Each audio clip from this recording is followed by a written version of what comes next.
Olá, pessoal, estamos juntos mais uma vez aqui para quem está almoçando, para quem já almoçou ou para quem está assistindo depois, né?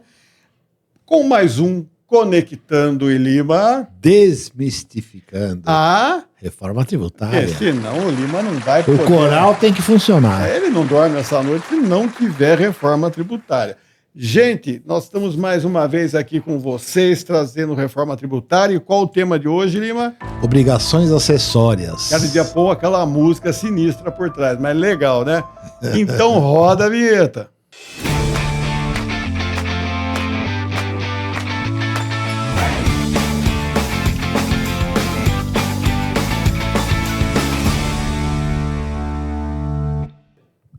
É isso aí, pessoal. Estamos começando mais um Conectando e Desmistificando, e para o Lima ficar feliz, a reforma tributária.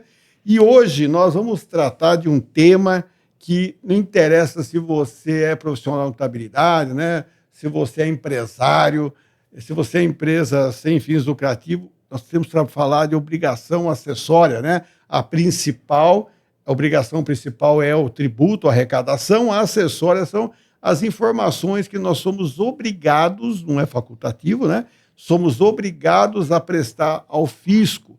Isso, atualmente, tem assim, tomado um tempo, né, muito grande, né? Eu estava aqui com o Lima, quem estava conversando, nós estávamos notando que hoje o que se gasta em termos de produzir essas obrigações chega a 1,5% do PIB. Estamos falando algo aí perto de 100 bilhões.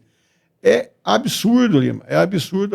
E a gente costuma dizer que o contador gasta mais tempo hoje fazendo obrigação acessória do que contabilidade mesmo para assessorar as empresas. Mas antes da gente entrar na reforma tributária, vamos falar um pouco sobre isso? Ajuda aí, porque esse é o seu mundo, né? Até porque você atua, né, politicamente nessa área também. Na verdade é o nosso mundo, né? A gente, vamos lembrar... Mas é que eu gosto de referir a você, né? Muito obrigado. Não, vamos lembrar o seguinte, um dos preceitos, das bases da estrutura, da mudança e do encaminhamento da reforma tributária foram alguns estudos do Banco Mundial, lembra disso? Sim. Que o Brasil está na posição lá 129... 129.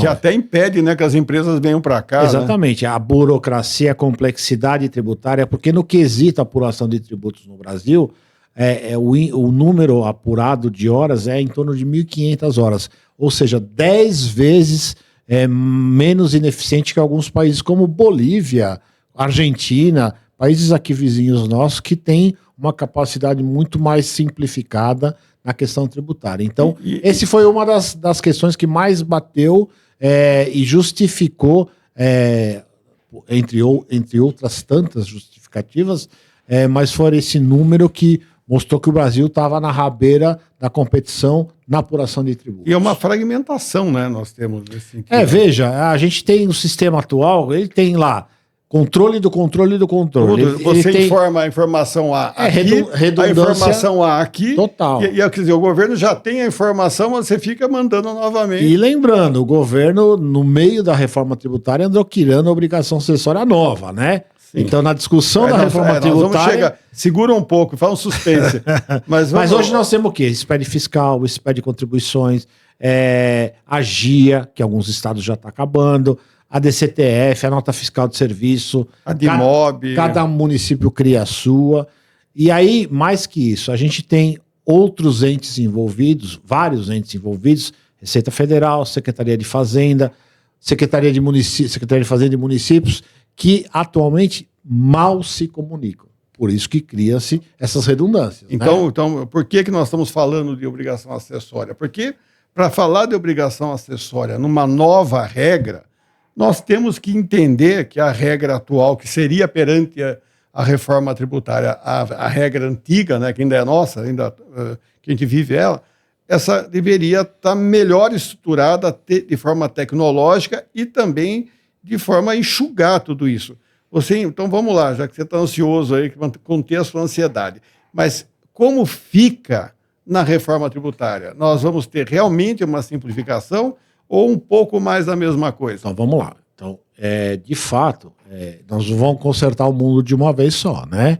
Então, o que aconteceu? A Lei Complementar 214 prevê algumas questões que unifica. Então, temos que lembrar, a comitê gestor que vai ser criado para tratar o IVA dual, né? O IBS e o CBS, lembrando disso. Então, você cria uma unificação e um ajuste, uma integração entre todos os entes de fiscalização e de cobrança, né? Você vai criar o registro único integrado, tá descrito lá na legislação, então o cadastro único e a implantação do documento fiscal único, documento nacional, vai chamar DFE, né? Que é a integração de todos os documentos fiscais. Então, só com isso, você já simplifica. É óbvio que, num primeiro momento, na transição, vão haver redundâncias ainda, mas o encaminhamento, os mecanismos que foram criados na legislação nova, permite essa simplificação. Então a gente vai ter um grande avanço nesse sentido, lógico, quando tudo funcionar, né? Lembrando que nós temos problema de ECAC, nós temos problema da estrutura da Receita Federal em querer abraçar tudo, né? Mas tirando esses pontos, a legislação permite que seja simplificado e haja uma integração muito importante em todos os entes federativos. Principalmente, Lima, eu vejo que a fase mais preocupante para nós é o período de transição, né? Onde você vai ter dois regimes simultâneos. E eu entendo que nós vamos ter as novas obrigações surgindo e as antigas, não sei como que elas serão extintas, mas é algo que preocupa, porque nós vamos ter uma sobrecarga de... Na verdade, o período de transição, a gente tem falado em outros episódios, que ele vai ser muito crítico, ele vai ser muito difícil, né? Como você citou, vai ter a obrigação que já existe e as novas que vão ser criadas. Mas, veja, dentro do modelo que foi proposto na lei complementar, ele realmente unifica e simplifica, né? O prazo de transição é para que a implantação disso seja testada, avaliada e esteja funcionando ao final da transição, né? Pelo menos não vai funcionar amanhã, nem no ano que vem. Ela vai funcionar durante o período de transição e estar de forma eficiente, montada e pronta para 2033, que é o primeiro ano sem com o final da transição, né? Então, veja, tudo isso vai ser muito importante, mas, como você disse, o período de transição vai ser muito complexo. Então, eu acho que é importante lembrar quem está nos assistindo de que o impacto que tem, né, essas obrigações acessórias no dia a dia de uma empresa. Falar que eu ia falar do escritório de contabilidade, não, de uma empresa, porque a obrigação acessória é da empresa. Só que quem presta esse serviço ou é um departamento interno da empresa ou os escritórios que assessoram. Os escritórios que assessoram utilizam tecnologia que é integrada ou não com a empresa, mas, no geral, nós dependemos, né, de alimentar um sistema do governo. Então, nós trabalhamos, né, a classe contábil ela trabalha para o governo, não recebe por isso, mas trabalha para o governo. E nós temos, né, nesse trabalho que nós fazemos, que alimentar as informações. E hoje, Lima, nós vemos, né, que as penalizações são são pesadas, né, e entendemos que o que precisa realmente dessa simplificação, até porque, para que possa aliviar um pouco esse peso, né? Na verdade, acho que aí são dois pontos importantes. Primeiro é a mudança de paradigma, né? Hoje nós temos, como já citado, cada um pensando no seu umbigo, né? A Receita Federal, conversando muito pouco com a Secretaria de Fazenda, e pior ainda com os municípios, que alguns até ainda não têm nem sistema, né? Isso vai ter que mudar. Então, os entes de fiscalização, cobrança, arrecadatórios vão ter que mudar a sua cabeça, né? No sentido de integração, validação, para terminar as redundâncias, né, na aplicação. E outra questão muito importante, né, e aí cabe às entidades batalhar por isso, trabalhar, os contribuintes, é que nesse período de transição haja um recuo na questão de fiscalização. Punitiva também. Punição, né? Não adianta você recuar a fiscalização se a multa está de pendurada. Exatamente. Então, que haja um bom senso e na aplicação, isso está sendo já reivindicado, que nesse período de transição haja um caráter mais orientativo, né? É claro que o sonegador contumaz, aquele que de fato abusa, né, da questão tributária, né, de sonegação, etc., esse tem que ser punido mesmo. Mas aquele que está trabalhando corretamente, tentando organizar seu negócio e está cometendo falhas, que não seja punido, né? Tenha uma legislação que seja mais orientativa, por exemplo, como temos nos conformes aqui no estado de São Paulo, que ele, antes de autuar, ele faz uma avaliação, ele faz uma preparação orientativa para que numa segunda fiscalização ele tenha talvez a punição. Então, acho que essa questão é muito importante. Nós estamos defendendo isso, trabalhando isso junto às entidades, junto às questões nas audiências públicas, enfim, para que isso seja devidamente orientado, para que seja orientativo e não punitivo. Nesse ponto, a gente tem que tirar o chapéu e o pessoal reconheça ou não, nossas entidades que nos representam estão lá lutando, trabalhando, né? Porque, de certa forma, são todos parceiros em relação ao poder público, apoiam, né, para que possa ajudá-los nesse processo de implementação, mas, ao mesmo tempo, estão lá também batalhando para que a gente consiga fazer com que isso acabou de falar, Lima, de fato aconteça. Até porque eu estava vendo, né, numa discussão ontem, né, que no regime híbrido, né, do Simples Nacional, não estou falando do tema simples, mas da obrigação acessória, no regime híbrido do Simples Nacional, você terá que fazer a opção semestralmente, eu estava vendo ontem, que é uma coisa que a gente está estudando ainda. Eu fiquei pensando, uma opção semestral para um regime não deixa de ser, não é uma obrigação acessória, mas é um trabalho acessório que você tem que fazer. Então, assim, nós vemos que a reforma tributária está trazendo novas obrigações. Isso faz com que o profissional tenha que rever o custo dele.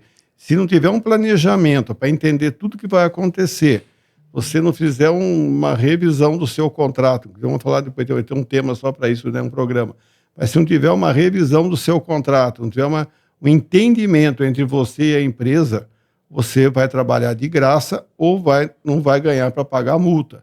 Então, assim, é sério, gente. Eu acho que esse é o calo que dói no pé de todo mundo, no nosso, de vocês. O que eu acho que o empresário também não tem que ser penalizado, nós temos que ser parceiros, estamos aqui para que o empresário seja bem atendido, mas é uma discussão que tem que existir, né, Lima? Acho que em resumo é o seguinte, são 2 pontos essenciais, né? Primeiro é essa integração entre os entes federativos. Acho que essa mudança na cabeça de compartilhamento de informações para que não haja redundâncias vai beneficiar no quê? Na diminuição importante das obrigações acessórias. E a legislação prevê uma simplificação de fato, né? São a nota fiscal geral, né, o documento fiscal eletrônico nacional, né, praticamente quase sem obrigações acessórias. É lógico que nós vamos passar pelo período de transição, como foi dito, bastante complexo, né? Mas que aí o Estado tenha uma mão menos punitiva e mais orientativa, e a gente integrando essas 3 questões, né? A não punição, a simplificação que de fato a legislação prevê e a integração entre os entes, acho que essa conjunção de fatores aí vai favorecer e de fato a gente vai ter uma simplificação. Não será ideal, não será como comparativa com outros países mais simplificados, mas vamos ter sim uma evolução e cabe a nós cobrar essa simplificação e essa melhoria no processo. Muito bem, Lima. Acho que o recado está dado, né, pessoal? Eu acho que é isso que nós viemos aqui, trazer um pouco mais de informação, Lima. E estamos aí aos poucos aí, né, construindo nessa nova realidade aí.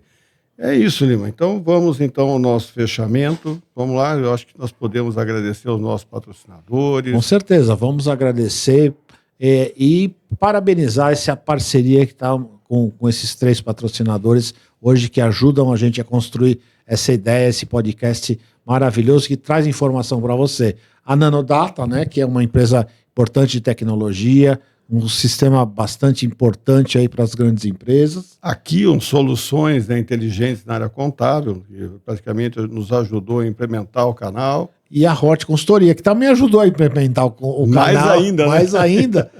E a consultoria através de laudos, desenvolve laudos e também a aplicação da reforma tributária, você que precisa aplicar na sua empresa, a Hort está à sua disposição.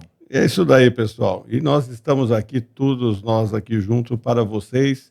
E é muita alegria de estarmos sempre aqui podendo ajudá-los e fazer, né? A gente brinca muito aqui, mas tudo que nós fazemos aqui é muito sério, com muito carinho, né, para vocês. Neymar, manda aquele joinha que só você... É isso aí, pessoal. O nosso joinha é para que você contribua com o nosso canal, inscreva-se no canal, dê sugestões, envie ideias para que a gente construa os nossos programas, os nossos podcasts aí para você, né? Que é você que desenvolve e nos ajuda a melhorar cada vez mais o nosso canal. E um grande abraço para você. Nos vemos nos nossos próximos episódios. Tchau, pessoal.